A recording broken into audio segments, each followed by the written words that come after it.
안녕하십니까? 한 주일 동안 여러 크고 작은 일들이 많이 있으셨을 텐데 모든 부담과 짐을 주님께 내려놓기 위하여 성전을 찾으신 우리 모든 성도님들을 주님의 이름으로 환영합니다. 이 안식일에 하나님께서 약속하시고 또 축복하신 그런 복을 다 누리게 되시길 바랍니다. 제가 대만에 선교사로 있었습니다. 한 6년 봉사했는데 봉사를 마치고 한국으로 돌아오니까 사람들이 말하기를 그러면 목사님 중국말 잘해요? 예, 뭐 저희가 교회 개척을 하고 아무 한국인도 없는 곳에서 있었으니까 필요한 말은 좀 합니다. 그러면 나도 저 중국말은 좀 하는데 그러시는 거예요. 그래서 보니까 정말 제가 한국을 떠난 지 몇 년 만에 한국에도 중국 열풍이 불어서 영어 학원이 오히려 문을 닫고 중국어 학원이 열리는 그 정도로 아주 중국어 열풍이었기 때문에 이제 한국 사람들이 웬만한 중국어는 다 하게 됐구나 이런 생각을 하게 됐는데 이 성도님께서 하시는 말씀이 화장실이 어디요? 그걸 중국말로 어떻게 하는지 알아요? 그러시더니 그게 워따 똥싸 아니요?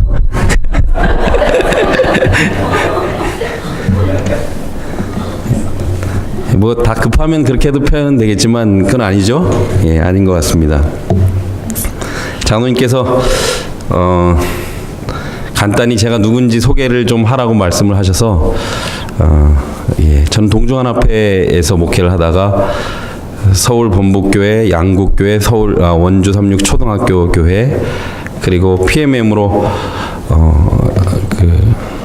대만에서 6년간 있었고 또 돌아와서 삼육대학교 교목으로 잠시 있은 이후에 필리핀에서 공부를 하면서 천명성교사 교회를 잠시 돌봤습니다. 그리고 이제 앤드류스에서 향학을 하고 있습니다. 하나님의 은혜로 여러 다양한 경험을 하면서 특별히 오늘은 또 디트로이트 제가 어릴 때부터 초등학교 한 3학년쯤 됐을 때부터 들었던 오데오 연안의 자동차 공업 도시 디트로이트 늘 외우고 그랬었는데 그 교회 디트로이트 한인교회 인도해 주신 하나님께 감사드립니다.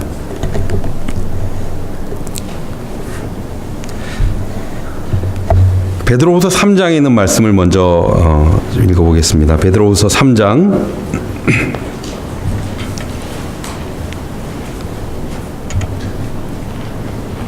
3절부터 있는 말씀입니다. 베드로후서 3장 3절부터 있는 말씀입니다.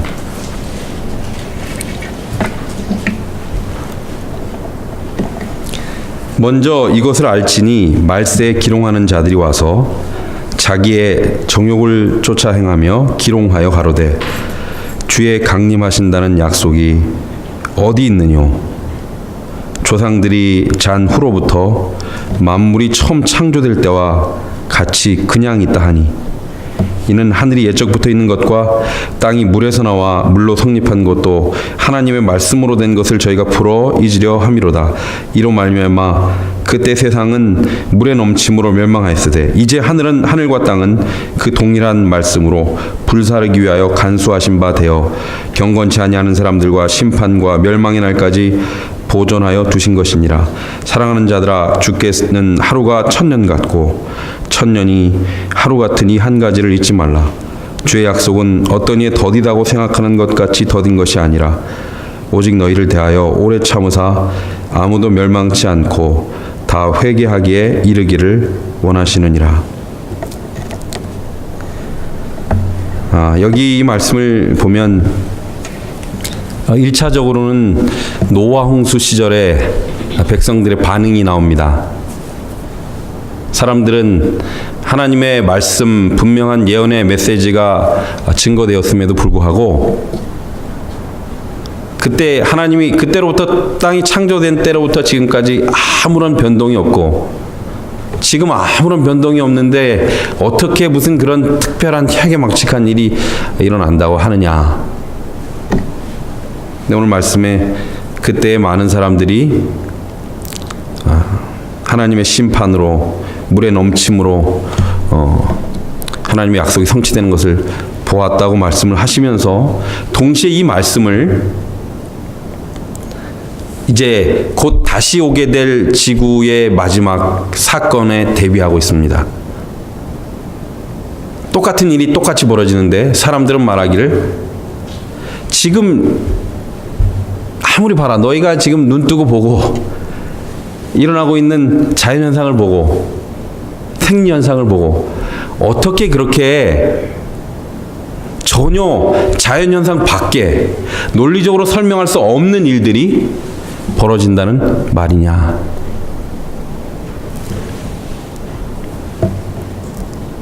너희들이 지금 설명할 수 없는 것은 전에도 일어나지 않았고, 또 지금 우리 앞에 벌어지지 않는 것은 앞으로도 일어나지 않을 것이다.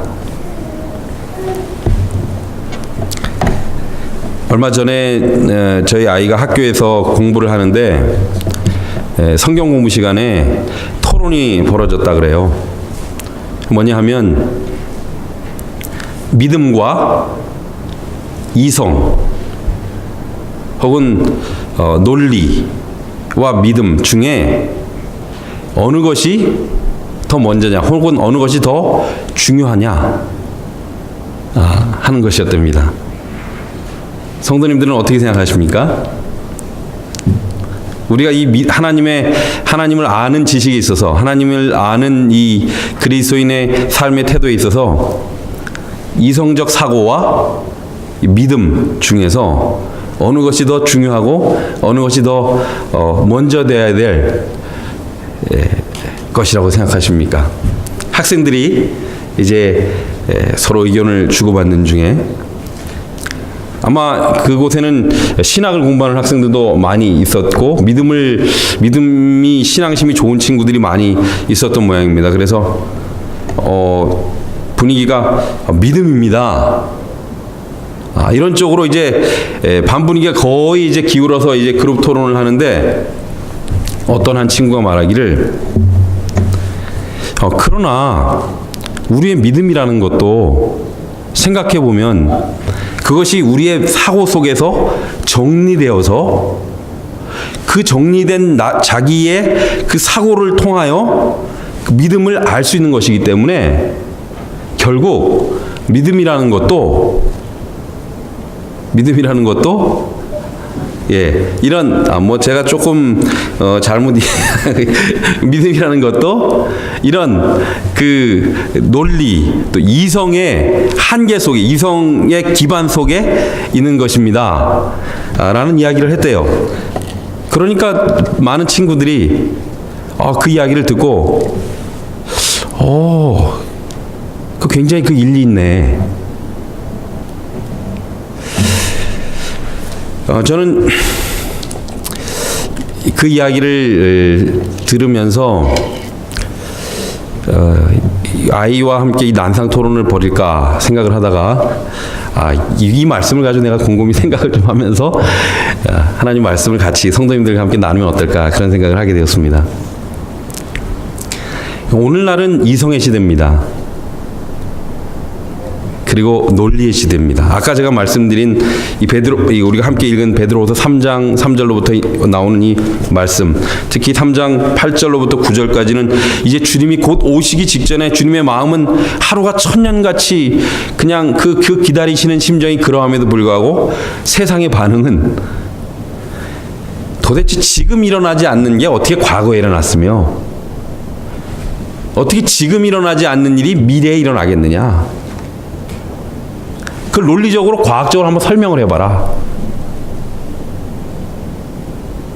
그래서 오늘날 대부분의 과학계에서 하나님의 창조를 이야기하는 사람은 미친 사람이나 혹은 바보 같은 취급을 당하고 있습니다. 그런 이야기를 꺼내는 사람은 약간 수양이 덜 됐거나 공부가 약간 모자란 사람으로 취급을 받습니다. 왜요? 오늘날의 현상으로는 그 예전의 일들을 설명할 수 없기 때문입니다.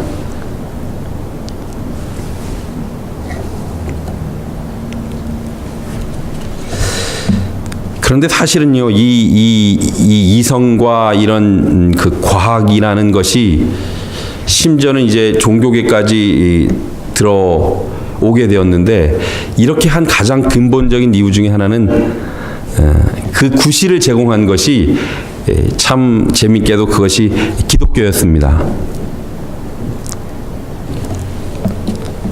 오랫동안 예를 들면 잘 아시는 것처럼 지동설이 아니라 천동설을 주장을 했잖아요. 기독교인들이. 세상이 지구를 향하여 돌고 있다. 성경을 바로 더 깊이 겸허한 마음으로 열지 아니하고 어떤 고정된 사고 속에서 그들은 그렇게 생각을 했습니다. 혹은 십자군 전쟁 같은 것들을 통하여 미신을 그냥 무조건 믿으면 된다는 그런 강압적인 신앙을 심도록 했습니다. 사람이 논리적인 사고를 통하여 생각을 하도록, 신앙을 이해하고 받아들이도록 하는 그런 일들을 무시했습니다.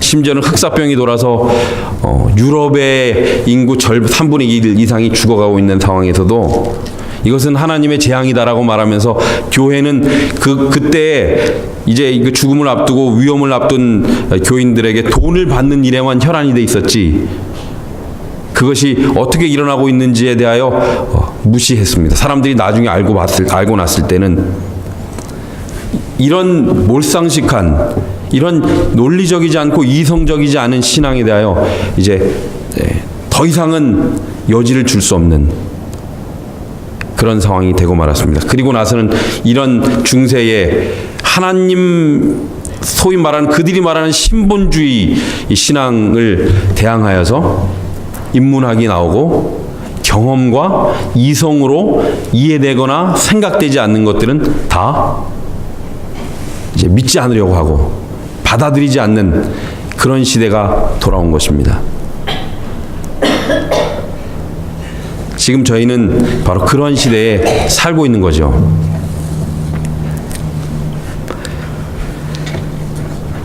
그런데 문제는 그런 이성을 강조하고 보이지 아니하는 것들, 영적 세계의 것들, 하나님이 하시는 일들을 믿지 않는 일들이 일반 과학이나 다른 세상에 있는 세속적인 사람들에게만 일어나는 것이 아니라, 문제는 이것이 그리스도인들에게도 이제는 절대적인 영향을 미치고 있다는 것입니다.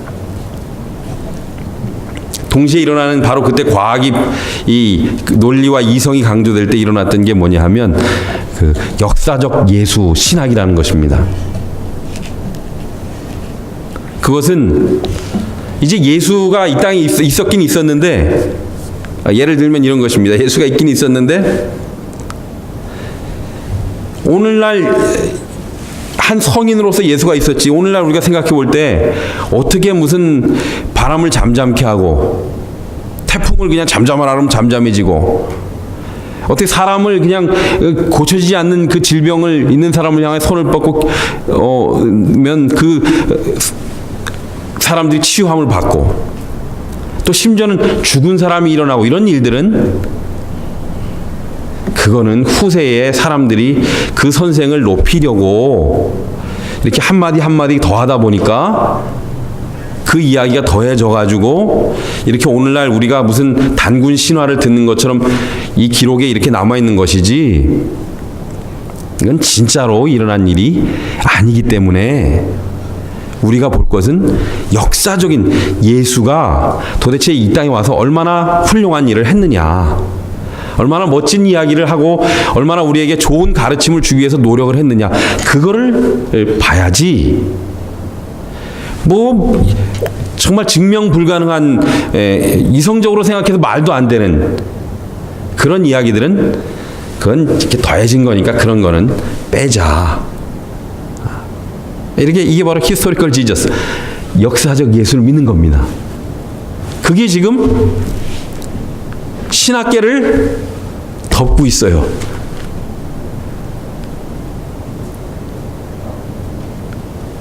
예수님이 뭐 병자를 고치시고 그러니까 부활을 믿을 수 있겠습니까? 그건 상징적인 의미로서 어떻게 사람이 죽는데 일어납니까? 오늘날 사람이 죽었다 일어나요? 못 일어나죠. 그거는 일어날 수 있다는 게 아니에요. 그거는 상징적인 의미로서 부활을 경험하면서 우리가 늘 새로운 마음으로 새로운 사람으로 태어나라고 하시는 말씀이지. 이렇게 설명한다는 것입니다. 아주 많은 사람들이, 우리가 안식일의 그 중요성을 가지고 다른 분들이랑 이야기를 하지만 사실 지금 안식일조차도 이 근간에는요, 왜 이 안식일이 그렇게 중요한 날이 아니냐? 오늘날 많은 사람들은 아주 저명한 보수적인 복음주의 신학의 위치에 서 있다고 하는 사람들도 이제 천지창조가 하나님의 말씀으로 6일 동안 창조되었다고 믿는 사람들이 많지가 않아요. 이것은 6일이라는 말은 1000년이 될 수도 있고 상징적인 의미라서 그 만년이 될 수도 있고 긴 기간 동안 하나님 창조하셨다는 이야기다. 그러니까 진화론과 짬뽕을 시켜가지고 그것은 오늘날 몇억 만년의 진화의 역사와 성경은 일치한다. 그렇기 때문에 그게 논리적이지. 어떻게 일주일 만에, 하루 만에 모든 걸 만들기, 이게 가능하지 않다. 또 그렇게 하지 않으셨다. 그러니까 그러면 일곱째 날 안식일은 어떻게 될까요? 일곱째 날 안식일은 어떻게 될까요? 우리가 생각하는 것처럼 24시간 이런 시간이 아니에요. 그러니까 그냥 영적인 의미예요. 그러니까 굳이 7번째 날에 휴식을 하고 이런 게 별 의미가 없다 이것입니다.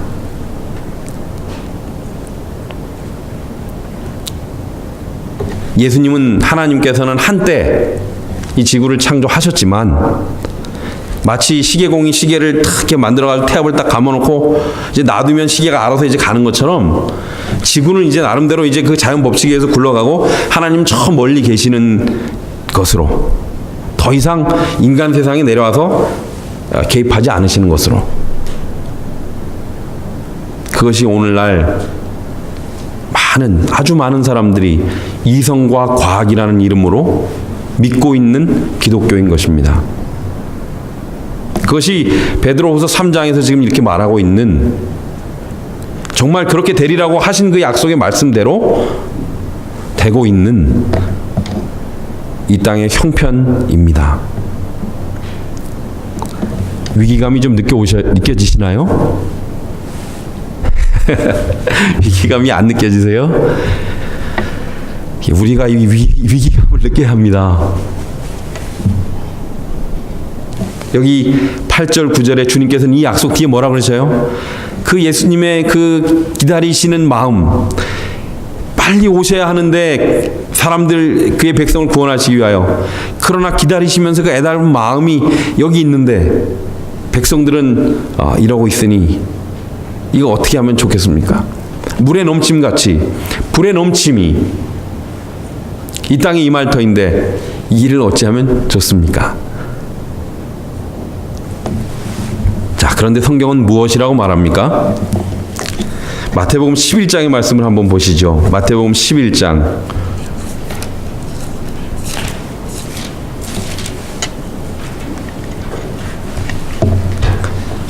마태복음 11장 25절부터 이렇게 보시면, 그 전에 보면 예수님께서 회개하지 않는 25절 전에 회개하지 않는 성읍들에 대하여 정말 마음 아프게 호소하시고 25절에 이렇게 말씀하셔요. 그때 예수께서 대답하여 가라사대 천지의 주제이신 아버지여 이것을 지혜롭고 슬기 있는 자들에게는 숨기시고 어린 아이들에게는 나타내심을 감사하나이다. 옳소이다. 이렇게 된 것이 아버지의 뜻이니이다. 내 아버지께서 모든 것을 내게 주셨으니 아버지 외에는 아들을 아는 자가 없고 아들과 또 아들의 소원대로 계시를 받는 자 외에는 아버지를 아는 자가 없느니라. 자, 이 말씀을 그 말씀은 바로 수고하고 무거운 짐진 자들아 다 내게로 오라. 이 말씀 바로 직전에 있는 말씀인데요. 제가 읽으면 같이 좀 따라 읽어주시면 감사하겠습니다. 내 아버지께서 모든 것을 내게 주셨으니 아버지 외에는 아들을 아는 자가 없고 아들과 또 아들의 소원대로 계시를 받는 자 외에는 아버지를 아는 자가 없느니라. 여기 보니까 사람들은 이렇게 얘기하는데 성경은 하나님 아버지 그리고 그의 아들 예수 그리스도를 아는 게 믿음의 첫 단계잖아요. 그렇죠? 그게 기독교의 진수지요. 예수를 모르는데 뭘 합니까? 예수를 모르는데 무슨 믿음이 있습니까? 아버지를 모르는데 무슨 기독교 신앙을 합니까? 그런데 예수 그리스도를 아는 첫 단계부터가 인간의 이성과 논리로 되는 것이 아니라고 말씀을 하고 계셔요.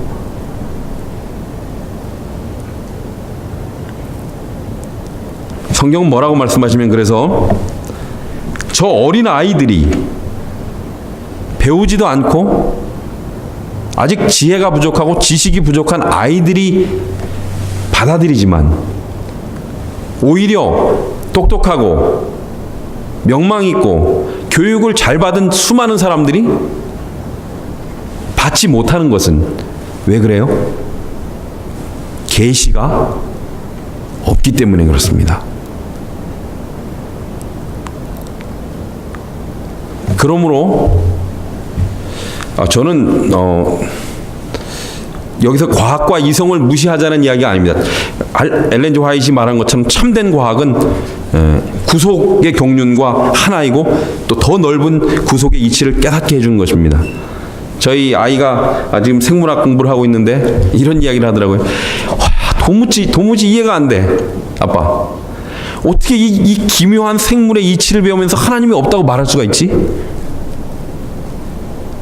저는 생물학을 안 해서 잘 모르겠지만 그런가 봅니다. 알면 알수록 이거 하나님 이게 안 계시면 이 질서 정연하고 이 오묘한 일들이 어떻게 일어나는지 이걸 어떻게 설명할 거야 이것을? 참된 과학은 거부하거나 반대되지 않습니다. 그런데 우리가 하나님을 깨달아 알게 되는 것은 우리의 지성과 우리의 지혜와 우리의 지식을 초월하는 그 무엇인가가 우리와 함께 할 때 이게 진실로 가능하다는 것입니다. 자, 옆에 있는 분들이랑 함께 좀 인사를 나누세요. 이렇게 손을 잡으시고 아버지와 아들의 소원대로 계시를 받는 자 외에는 아버지를 아는 자가 없답니다. 자, 이게 좀 길지요? 그래도 한번 좀 해보시기 바랍니다. 자, 손을 잡으시고 아버지와 아들의 소원대로 계시를 받는 자 외에는 아버지를 아는 자가 없다네요. 아니, 맞나요? 이 성경 말씀 예수님이 이렇게 말씀하셨잖아요. 그죠? 또 이렇게 말씀하셨습니다. 조금 더 넘기셔서 마태복음 16장 16절에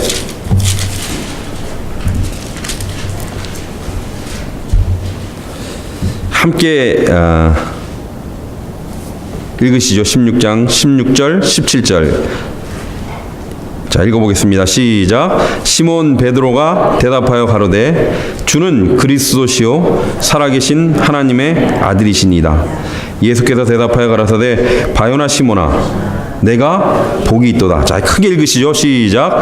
이를 내게 알게 하니는 혈육이 아니요 하늘에 계신 내 아버지시니라. 여러분, 우리가 어떻게 보면 이 이성과 믿음과 이 이성은 사실 함께 가는 것입니다. 그러니까 아까 그 어떤 청년이 말한 것처럼 동의합니다. 우리가 깨달음을 얻고 그 깨달음이 우리의 사람의 생각과 사고 속에 한 체계를 이루고 그 체계를 통하여 우리가 믿음을 구별하고 믿음을 받아들이고 그렇게 합니다. 그렇지만 이게 어떻게 보면 닭이 먼저냐 알이 먼저냐 이런 것처럼 그럼 뭐가 먼저 와야 되냐 하는 것 같지만 여기 오늘 말씀을 보면 먼저는 뭐가 와야 되냐 하면 하나님으로부터 계시가 와야 됩니다. 그리고 그 계시가 없으면 그 사람은 항상 그 틀 속에 자기가 한번 경험한 틀 속에 갇히게 될 수도 있어요. 그래서 우리의 믿음이 진보할 때는 항상 뭐가 와요? 오늘 여기 베드로가 본 것처럼 하나님을 따라다녔지만 하나님께서 계시를 통하여 시몬의 머리를 열게 해주시고 그로 하여금 아들 예수 그리스도를 발견토록 인도해 주시는 것입니다. 계시가 필요합니다. 이것을 통하여 하나님을 알게 되는 것입니다. 역사를 통해서 보면 어떤 누구도 믿음의 조상들 중에서 이런 하나님의 직접적인 개입, 함께 하심으로 계시를 보지 않은 사람이 없습니다. 아브라함이 그랬고 별들 속에서 말씀하시고 방문하시고 그의 텐트를 방문하시는 하나님을 경험했습니다. 이삭도 마찬가지입니다. 비록 부주의와 잘못 가운데 있을지라도 다른 왕들을 통하여 그 인생의 다른 경험들을 통하여 하나님께서 말씀하셨습니다. 야곱에게도요, 모세에게도요, 또한 다른 사사들과 선지자들을 통해서도 다 그랬습니다. 하나님께서는 그 개인들을 만나셨고 그들의 삶 속에 함께 하셔서 개입하셔서 그들로 하여금 하나님이 역사하시는 사실을 보여주셨습니다. 사람의 생각이나 논리로는 가늠하거나 측량할 수 없는 어떤 일들이 그들의 삶 속에서 이루어졌습니다. 특히 화이트인의 교육이라는 책에 보면 두 사람의 그 본보기로 그 인생의 샘플을 저희들에게 보여주시는데 그 사람이 누구냐면 요셉과 다니엘입니다. 특히 요셉과 다니엘의 생애는 더더욱 그렇습니다. 그래서요, 요셉이 아시는 것처럼 보디발의 집에 가서 아주 진짜 너무 어려운 환경 속에서 이제 노예 생활을 하게 되는데 그때 39장 3절 창세기 39장 3절에 보면 보디발의 집에 있는데 거기서 일을 할 때에 하나님이 사람들이 보니까 이 친구가 하나님이 함께 계시는 사람이라는 것을 알게 됐다 그랬어요. 누가 함께 계신다고요? 하나님이 인간 이 사람과 함께 계시다는 걸 알게 되고 보디발이 그를 완전히 신뢰하는 계기가 됩니다. 그리고 조금 있다 간수 앞에 가게 되는데 간수도 하나님의 은총을 받으니까 거기서도 동일한 사건이 일어납니다. 21장 에 보면 그 뒤에 보면 이렇게 나와요. 40장 21, 23절에 나옵니다. 다니엘의 경우도 마찬가지죠. 다니엘이 꿈을 꿉니다. 그리고 모든 사람들이 꿈을 해석하지 못합니다. 그때 뭐라고 얘기를 해요? 이 박사와 술객들이 말하기를 왕이시여 이것은 육체와 함께 거하지 아니하는 신들 외에는 왕 앞에 이것을 알려줄 사람이 없습니다. 이것은 그냥 인간 세계에서 이루어질 수 있는 일들이 아닙니다. 그런데 그 예언을 누가 알게 하냐 하면 다니엘이 하나님의 계시를 받아서 하나님의 직접적인 개입을 통하여 보여주죠. 이것이 바로 하나님의 일이고 직접적인 하나님께서 역사하시는 일들입니다. 제가 대만에 선교사로 갔을 때 한 분을 알게 되었는데요. 이분이 믿음의 연조도 많지 않은데 한 번은 간증을 하는 것을 듣게 되었습니다. 이분 직업은 이민국에서 일하시는 분인데 우리 외국인들의 삶에서는 참 이 이민국 사람들이 이렇게 늘 이뻐 보이질 않아요. 예, 제가 대만에 살 때는 피부색도 똑같아가지고 제가 입을 뭐 열어도 이렇게 중국말을 좀 하고 그러니까 그냥 사람들이 너는 어느 나라 화교냐 그러면서 저를 뭐 특히 이렇게 괄시하거나 뭐 이렇게 무시하지 않았는데, 제가 늘 한 번 마음이 불편한 게 뭐냐면 1년 1회 이민국에 가서 이 연장 신청을 할 때, 비자 연장 신청을 할 때, 내가 외국인이구나, 참 힘들구나. 예. 이민국 직원들은 잘 살펴야 되니까 뭐 서류가 조금만 잘못돼도 뭐 잘못했다 뭐 이렇게 불편하게 하잖아요. 근데 이분이 이민국 직원입니다. 근데 이분이 특별히 담당하는 게 뭐냐면 불법 체류자들을 관리하는 일입니다. 그래서 수많은 이제 불법 체류자들을 모아가지고 관리를 하는 중에 있는데 복음을 받아들였어요. 하나님이 개입하신 거죠. 하나님이 개입하니까 그의 인생 속에서 전혀 다른, 전에 경험하지 못했던 경험들이 일어나게 됐는데 마음이 뜨거우신 거예요. 그래서 자기가 관리하는 이 불법 체류자인 사람들에게 뭔가 좀 내가 해줘야 되겠다는 생각이 막 일어났습니다. 그래서 이제 자꾸 드나들면서 내가 이 성경을 보니까 이 하나님이라는 분이 이렇게 좋은 분이고 참 내 인생에 이렇게 감동을 주는 분이고, 당신들도 좀 한번 이 성경도 좀 한번 믿어보면 어떻겠냐 하면서 성경도 소개하고 이렇게 하니까 주위 분들이 말리는 것입니다. 네가 저 사람들한테 저렇게 친절하게 하는 건 좋은데 저렇게 친절하게 하잖아? 그럼 그 사람들이 너를 만만히 봐. 그리고 너는 저 사람들도 관리하기 힘들어져. 제발 그러지 말고, 저 불법 체류자 저런 인간들은 항상 좀 거칠게 다루고 그렇게 해야지 자꾸 그렇게 하면 안 돼. 근데 마음이 뜨거워진 이분은 막 이 그리스도의 사랑으로 우리가 사는데 어떻게 불법 체류자라고 그들을 그렇게 대할 수 있습니까? 그분 상관한테도 이렇게 얘기를 하면서 막 신절을 베풀고 그분들 도와주려고 그러고, 상관들이 막 말립니다. 특별히 이슬람 사람들은 네가 그렇게 이 성경 가지고 막 얘기하고 하나님 막 이렇게 하고 그러면 너 정말 위험해. 너 그러지 마. 근데 하루는 이분이 막 퇴근하려는 무렵에 불법 체류자 중에 아주 극심한 고통을 호소하는 한 사람이 생겼습니다. 다른 사람들이 이제 다 퇴근을 하고 가고 있는데 이분은 이분을 보니까 도무지 퇴근을 할 수가 없어요. 그래서 상관에게 말을 했습니다. 제가 저 사람을 좀 돌봐야 되겠습니다. 암만 해도 저분을 데리고 병원에 좀 잠깐 다녀야 될 것 같습니다. 절대 말리는 것입니다. 절대로 불가능하다. 그 사람이 거기서 죽어도 그건 네 책임이 아니야. 그러니까 신경 쓰지 말고 가라. 빨리 퇴근해 그냥. 근데 이분은 제가 어떻게 제 속에 있는 이 양심의 소리를 무시하고 가겠습니까? 제가 책임을 지겠습니다. 그렇게 해가지고 이분을 데리고 이제 대만에 있는 그 타이베이의 우리 위생병원으로 가서 이제 진료를 받도록 도와줬습니다. 그래서 이제 진료를 거의 마칠 쯤에 이분이 화장실을 좀 갈 일이 있다고 그래서 또 그분이 잘 좀 거동이 불편하지 않도록 있던 수갑도 이렇게 풀고 이렇게 잘 보내드렸더니 아주 가버렸습니다. 아주 가버렸어요. 큰일 난 것입니다. 제가 그 이야기를 그쯤 들었을 때 제가 얼마나 마음이 참 아프고 걱정이 되는지, 그분도 저처럼 애가 셋인데 다 졸망졸망하고, 저 아버지가 그 애들 데리고 그 가장으로서 저렇게 사는데 하나님이 계시를 주셔가지고 집안이 망하게 됐구나.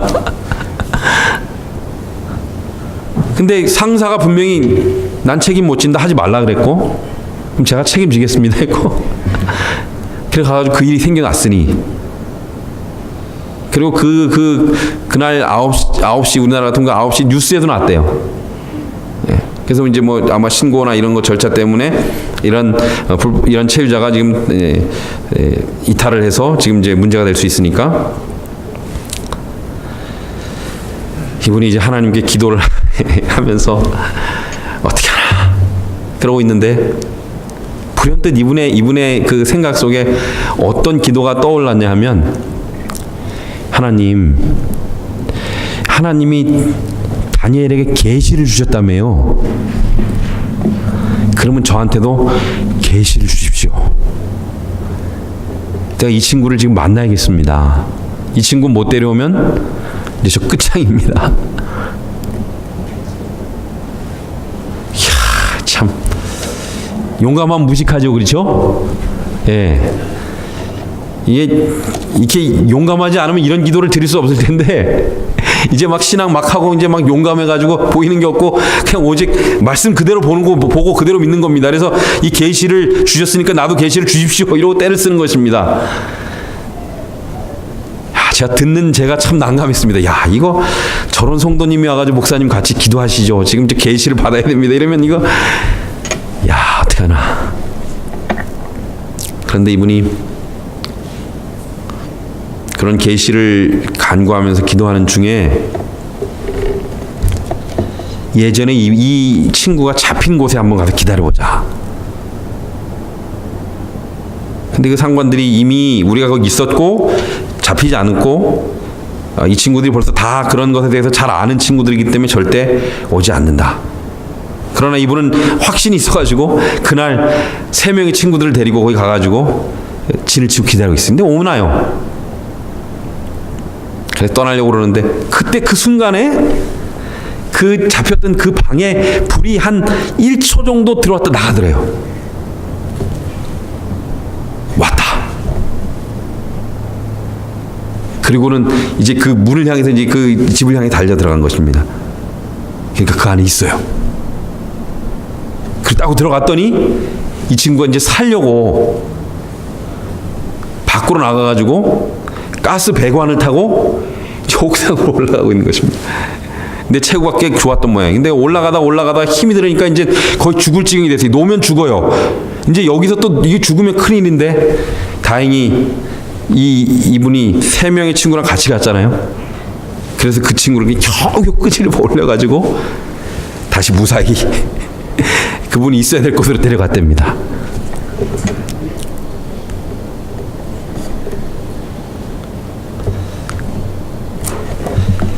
하나님이 우리의 삶 속에 기적적으로 역사하신 경험을 우리 성도님들께서 이런 방법 혹은 저런 방법으로 경험하셨을 줄로 믿습니다. 그런데 이런 하나님의 계시가, 하나님이 보여주시는 일들이 신앙의 한 부분이며, 또 우리의 삶 속에서 일어나야 하는, 오늘 우리 삶 속에서 일어나야 되는 한 역사라는 것을 기억하게 되시길 바랍니다.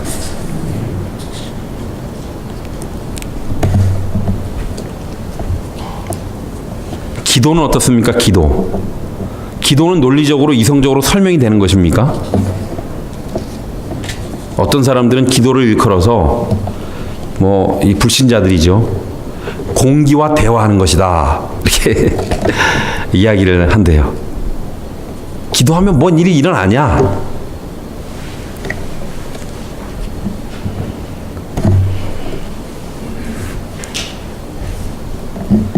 그런데 성경은 어떻게 얘기합니까? 계시록에서 우리가 기도하면 그것은 즉시로 천사의 금양로에 담아져서 하나님 앞에 올라간다 그러죠. 이것은 불통이 되거나 너무 이렇게 비지해가지고 이게 신호가 이렇게 잘 안 가거나 배터리가 없어져가지고 끊어지거나 접속이 불안정한 경우가 없습니다. 어떤 관공서에서 일 처리를 하는 것처럼 서류가 조금 미미하다고 도로에게 돌려보내고 또 돌려보내고 다시 이 사인 받아와라 저 사인 받아와라 하는 경우도 없습니다.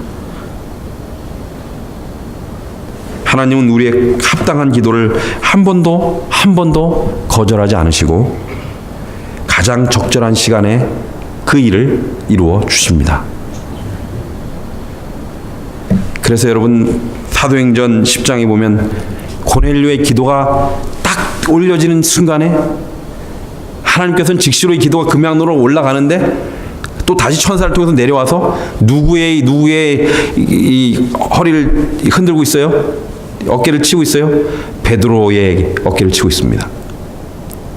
동시에 이 금양로가 하늘로 올라가야 되는데 그 하늘로 올라가는 시간이 그냥 동시다발적 그냥 올라가서 그냥 바로 내려와서 바로 이 천사를 통해서 역사하시는 것입니다. 동시에.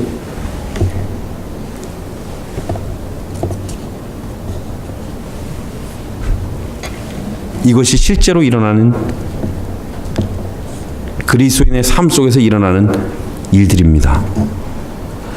성도님들께서 이 기도의 역사에 대하여 또 개인적으로 많은 경험을 가지고 계시기 때문에 따로 이 일을 말씀드릴 필요가 없을 것 같습니다. 예배를 시작할 때 우리 집사님께서 기도해 주셨는데 참으로 아름다운 기도였습니다. 성도님들이 모일 때마다 이 교회에서 자라나고 또 이제 성장해서 이제 나름대로 직장을 찾아서 학교를 찾아서 여기저기 미국 전역 혹은 이 전 세계 이 여러 흩어진 곳에서 있는 우리의 자녀들을 위한 기도, 또 우리 학생들을 위한 기도, 그들이 이날 이 저녁 하나님의 전을 찾기를 위한 기도. 성도님께서 그 기도를 들으실 때 하나님께서 고넬료에게 역사하셨던 것처럼 역사하실 줄을 믿습니다. 저는 어떤 일을 이렇게 하거나 또 이렇게 생활을 하다가 보면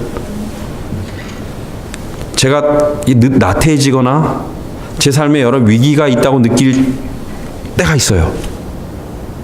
그런데 어느 순간 어디서 제 마음을 각성시키고 저를 다시 한번 다잡게 만드는 어떤 역사가 임하고 있는 것을 느낄 때가 있어요. 성도님들도 있으시죠? 여러분의 삶이 지치고 힘들고 또 좌절되고 이렇게 꺾이고 다시 일어나기 힘들다고 생각될 때 어디선가 나를 다시 한번 세우는 힘, 용기를 주는 어떤 힘, 이게 과학으로 이성으로 불가능한데 무엇입니까? 누군가 나를 위하여 기도하고 있는 것입니다. 또 성령이 우리를 위하여 탄식하신다고 로마서에 말씀했고 예수 그리스도께서 우리를 위하여 중보하신다고 말하고 있습니다.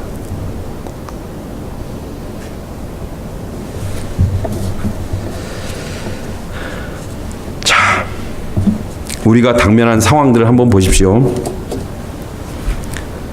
우리 개인이 지고 가야 할 내가 해결해야 될 문제들, 그것이 내 어떤 인생의 짐이든지 내 어떤 정신적 문제이든지 또 어떤 내가 겪고 돌파해야 할 시험이든지 아니면 현실적인 그런 경제적인 문제이든지 육체적인 문제이든지 간에 또 여러분이 가지고 계신 가족의 문제들, 우리 자녀의 문제들, 또 우리 부모님의 문제들, 또 여러분이 안고 있는 해결해야 될 이 교회의 문제, 혹은 또 이 나라와 이 세계가 지금 겪고 있는 이런 문제들을 한번 보십시오. 우리가 이 문제를 해결하기 위하여 머리를 쓰고 이성을 활용해서 지혜를 간구하면서 이렇게도 또 저렇게도 해보았지만 여러분 거기 실효성이 있었습니까? 오늘 하나님께서는 저 여러분을 계시로 하나님이 직접 개입하시고 관여하시는 일로 초청하고 계십니다.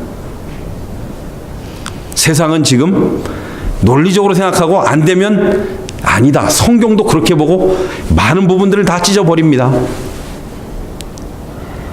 그러나 하나님께서는 우리에게 다시 한번 도전을 주십니다. 하나님의 직접 개입이 우리의 삶 속에 일어나게 될 것이라고 말씀하고 계시는 것입니다.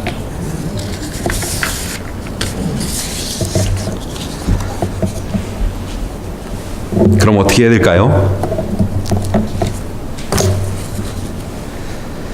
어떻게 이 위기의 시대에 우리가 계시를 힘입는 사람이 되겠습니까?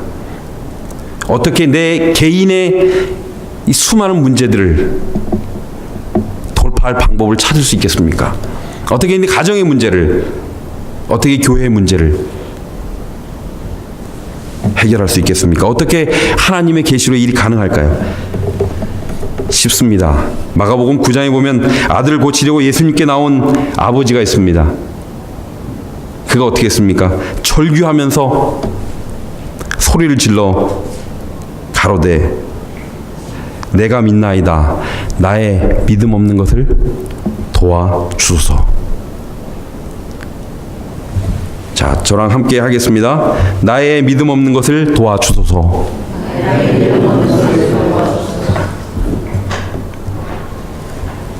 우리가 우리 자녀들을 위하여, 우리 학생들을 위하여, 우리 젊은이들을 위하여 기도해야 되는데 그 기도의 믿음이 약해질 때,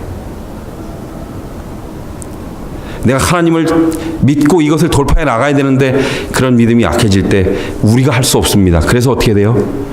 기도해야 됩니다. 기도하면서 뭐라 기도해요? 나의 믿음 없는 것을 도와주세요. 나의 믿음 없는 것을 도와주세요.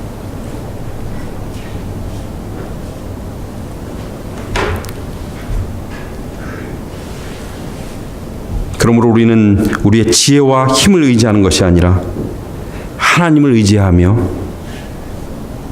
보이지 아니하시는 삼위 하나님의 능력이 되고, 또 그분이 우리와 함께 계시다는 것과 그분이 우리와 함께 계실 때 우리의 삶이 달라지고 기쁨과 감사함으로 변하고 삶의 희열과 유쾌하고 진정한 쾌락이 우리에게 다가올 것이라는 것을 믿게 되도록 하나님, 나를 도와주십시오. 나의 믿음 없는 것을 도와주소서 하고 기도해야 하는 것입니다. 또 마태복음 22장 29절은 예수께서 이르시되 너희가 성경도 하나님의 능력도 알지 못한다 했습니다. 하나님의 능력을 믿도록 도와달라고 기도해야 합니다.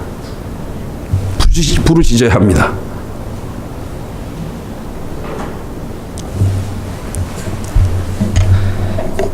제가 대학을 1학년 마치고 군대를 다녀왔습니다. 군대를 갔다 와서 이제 대학을 다시 들어가야 하는데, 대학을 들어가려고 하니까 들어가서 거주할 집도 없고 등록금도 없고 아무것도 없어요. 대학은 가야 되는데. 근데 이제 마침 미리 이제 군대 간 사이에 대학을 다니고 있던 이제 동생이 있었기 때문에 그 삼육대학이라는 곳 저기 가면 그 뒤에 갈매동에 가면 옛날에 담터라는 곳이 있습니다. 지금은 다 아파트촌이 들어서서 가보면 이제 알 수도 없는 곳이 되었다고 하는데, 그래서 동생이 있는 곳에 혹시 머무를 수 있을까 하고 동생이 있는 집을 갔어요. 또 그때 마침 제 막내 동생도 이제 대학을 와야 되기 때문에 갑자기 대학생이 3명이 되는데 아무런 대책이 없는 이 3형제가 이제 어떻게든 이제 대학을 다녀야 됩니다. 그래서 일단은 여동생이 기거하고 있는 그 집으로 갔습니다.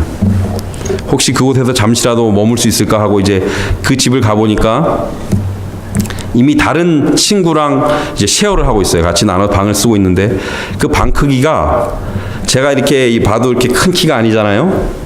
그런데 제가 누워서 어떤 면으로도 누웠을 때 제가 이렇게 일자로 누워서 잘 수 있는 방이 곳이 없어요. 가로로 눕든 세로로 눕든 제가 누울 수 있는 방이 안 돼요. 오직 한 가지 방법인데 그건 뭐냐면 이렇게 그 대각선 끝에서부터 끝으로 하면 겨우 제가 이제 누울 수 있어요. 완전 흙집입니다. 흙집. 예. 그렇게 오래되지도 않았어요. 한 25년 정도 됐는데 그때도 그 뒤에는 그런 집이 있었습니다. 그리고 밖에 이 연탄을 떼는 그런 아궁이가 있고, 더군다나 다른 여자친구랑 이렇게 나눠 쓰고 있기 때문에 제가 거기 도저히 기거할 수 없어서 부모님께 이제 아주 꼭 필요한 돈을 얻어서 어디 방을 겨우 이제 마련을 했습니다. 이제 세 삼형제가 같이 이제 기거하려고 하는데, 처음에는 동생이 이제 가까스로 하나 마련해 놓은 게 뭐냐면, 뭐 다른 짐들은 뭐 별로 없고, 그 냉장고를 어디서 누가 주셨대요. 냉장고를 주셨는데 그렇게 크진 않지만 제법 이렇게 사이즈가 되는 냉장고인데, 그것을 이제 새로 방을 얻은 집으로 한 2.5km 정도 되는 곳인데 뭐 한 2마일 정도 떨어진 곳으로 옮겨야 하는데 옮길 길이 없습니다. 이거를 아무리 생각해도 방법이 없어요. 그래서 철물점에 가가지고 이 로프를 샀습니다. 로프를. 그래가지고 이 냉장고를 이렇게 뚫뚫 감았습니다. 그리고 제가 그 뚫뚫 감은 데다가 팔을 끼워 넣었어요. 그리고는 이렇게 일어났어요. 그 시골에서 옛날에 그 지게 좀 접어든 그 실력으로. 그래서 이걸 이제 짊어지고 다른 이제 그 한 2마일 정도를 이제 걸어가야 되는데,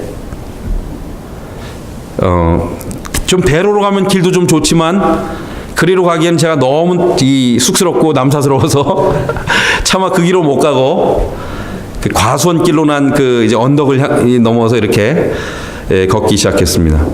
정말 힘들어요.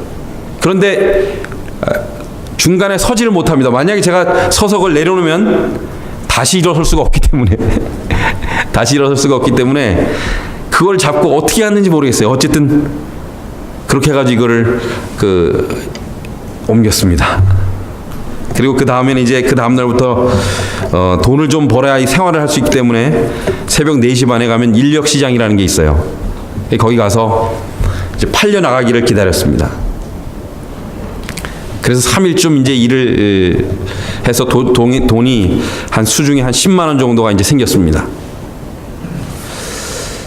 근데 이렇게 내가 공부를 하려고 왔는데 여기서 계속 이렇게만 하다가는 공부를 할 수 없겠다 싶어가지고 공부를 하려고 보니까 뭐 집에 딱 냉장고 하나 있고 아무것도 없어요.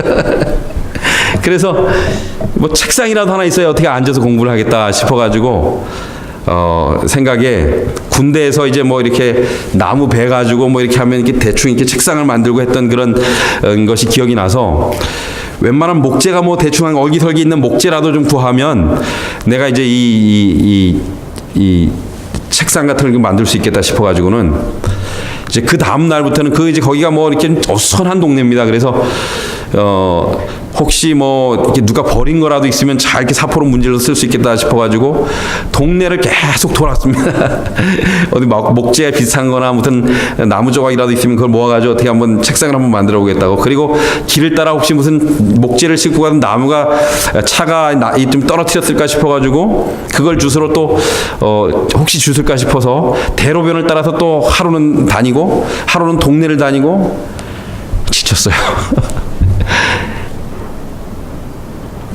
힘들었습니다. 그러면서 아무도 없는 그 길을 이렇게 거니는데 하나님이 너무 원망스러웠어요. 하나님, 제가 무슨 대단한 걸 바라는 게 아닙니다. 지금 학생이고 공부하려고 그럽니다. 그냥 무슨 대단한 책상을 지금 살려놓은 것도 아닙니다. 그냥 누가 어디 갖다 좀 그냥 별로 쓸모없어서 그냥 버린 그런 나무 조각이나 그 널판지나 어디 있으면 그거면 족합니다.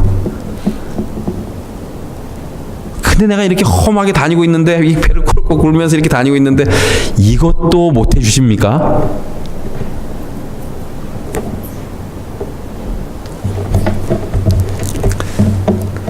근데 사실 그 전에 제가 친구 집에 바로 옆에 그 삼육대학 뒤쪽에 갔더니 친구 집에 친구가 이제 그 경비를 하고 있었는데 마침 거기 신축 건설 현장이 있어가지고 목재를 이렇게 잘 쌓아놨더라고요. 그래서 제가 그 사장님이 누군지 몇 번을 좀 만나려고 친구한테 얘기했는데 사장님 계속 안 나오신다는 거예요. 그래서 제가 참 유혹이 많이 들었어요. 그 가서 몇 번을 그걸 집었다 놨다 아무도 없는데 그냥 들고 가도 될 것도 같고, 그러나 그렇게 하지 못했습니다. 그래서 하나님께 더 원망스러웠어요. 이거 너무하십니다.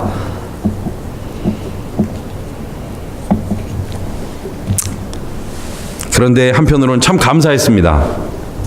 하나님, 제가 이렇게 간절한 기도를 드려본 게 얼마만입니까? 하나님 참 고맙습니다. 이제 알겠습니다. 제 수중에 10만 원 있으니까 하나님께서 보니까 이 돈을 벌게 하신 것이 또 이런 데 쓰라고 하시는 거네요. 제가 이 돈 번 돈으로 가서 사겠습니다. 그래서 그 동네에 마침 목재소가 있어가지고 갔어요. 문을 용감하게 두드리고, 이제는 뭐 거지같이 어디로 주스러 다니는 게 아니라 살려고 하는 거니까 아주 늠름하게 가서 대문을 두드리고, 사장님 나오세요 하고 이제 문을 두드리는데 사장님이 이번엔 또 안 나와요. 사장님이 어디 가신지 아무리 두드려도 목재가 저 앞에 있는데 두드려도 안 나와요. 야, 참 하나님이 살려는 것도 막으시네. 제가 또 다른 곳으로 갔는데, 가다 보니까 판넬 공장이 있어요. 판넬 공장. 그런 거 아셔요? 예전에 거푸집이라고 건축할 때 이렇게 쓰던 그 판넬인데, 거기 가보니까 사람들이 여러 분들이 일하세요. 아, 저기 가면 좋겠다. 그거 아주 판이 잘 짜 있으니까 조금만 손보면 되겠네. 그래서 가가지고는 아주 늠름하게, 제가 여기 뭐 구걸하러 온 게 아니라 뭐 하러 왔어요?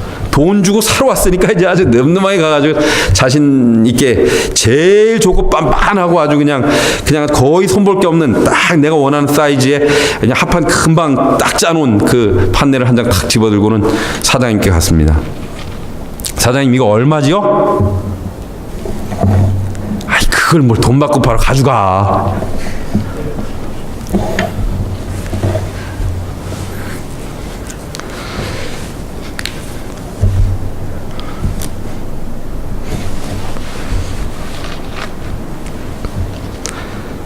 참 많이 울었습니다.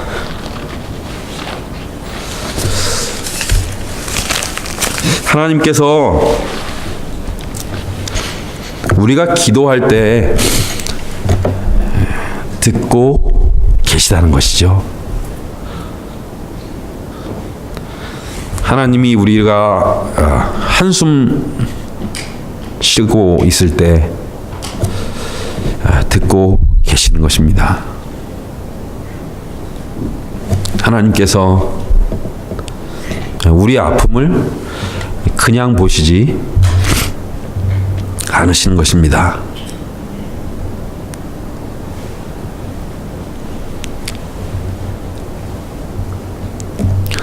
여러분, 우리가 때로 기도가 지체되는 것처럼 보이고, 하나님의 계시가 정말 사람들이 말하는 것처럼 내 삶 속에